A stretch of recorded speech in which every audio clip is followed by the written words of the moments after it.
قلنا كده. طيب نيجي بقى، يعني عارف لو الموقف جه من حد على السوشيال ميديا كلامه خلاص، يعني كلام جمهور عادي مشي.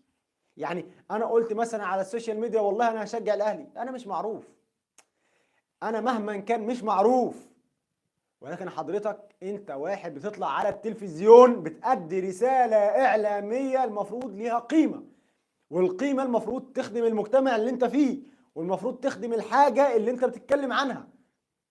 فانت بتتكلم عن الكرة المصرية، فانت بتتكلم عن الاهلي، فانت المفروض كلامك مسموع بالنسبة لجمهور الاهلي وجمهور الزمالك، فيتسمع الكلام. فتيجي جمهور الزمالك تقول والله انا مش هشجع الاهلي في كاس العالم للانديه، فجمهور الزمالك بعض من جمهور الزمالك يعجبه الكلام ويجي على دماغه ويجي على كيفه، يقول لك والله انا مش هشجع جمهور الاهلي، مش هشجع الاهلي في كاس العالم للانديه.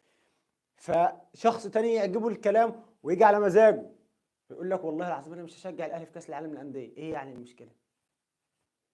ايه؟ مش هشجع الاهلي في كاس العالم للانديه. فيجي حد ثالث تعجبه وتيجي على هواه يقول لك انا مش هشجع الاهلي في كاس العالم للانديه. فخد بقى من كل شخص قال كده فصيله، خد من كل شخص قال الكلمه دي عبره.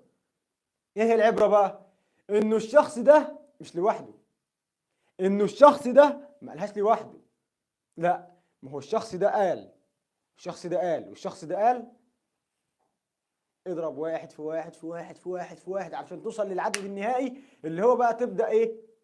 غضب، وتبدأ تعمل فتنة ما بين الجمهورين، وتبدأ تعمل نوع من انواع ال اللي هو زي ما بنقول عليه ايه؟ التعصب الجماهيري اللي احنا لا نحمد عقباه. ما هو الكورة دي هي منتج، هي برودكت، منتج. المنتج ده الجمهور او الجمهور المستهدف ليه هو احنا، هو احنا بنتفرج على الكوره عشان ننبسط. لما تيجي تكتب كده على اي منصه من المنصات كره القدم، تعريف كره القدم ايه اساسا؟ يعني ايه التعريف بتاعها؟ هي محتوى ترفيهي، هي محتوى ترفيهي، هي في البدايه قبل اي حاجه هي ترفيه. انا وانت بنشوف كره القدم عشان ترفيه، مش ليس الا يعني مش بنكسب منها مثلا، مش بالاهلي يفوز الاهلي لما يفوز بناخد مليون جنيه مثلا، مش الزمالك لما بيفوز ناخد مليون جنيه منهم برضه، لا، احنا عاوزين ننبسط. الحياة صعبة على الكل، فحضرتك وانا بنروح بنهرب من الحياة لأقرب شيء وهو كرة القدم، هي المباريات، هي اللقاءات اللي بتتلعب. فحضرتك وحضرتي بنتفرج على المباراة علشان ننسى الهموم بتاعت الدنيا كلها.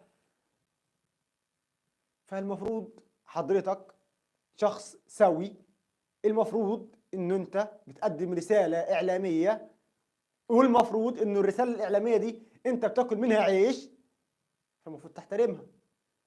ولكن احنا ما بنحترمش حاجة، احنا اهم حاجة عندنا الترند. وان لم يكون هناك نوع من انواع الوقفة ونوع من انواع العقاب للاشخاص بعينهم، والعقوبات دي تكون معلنة للجميع،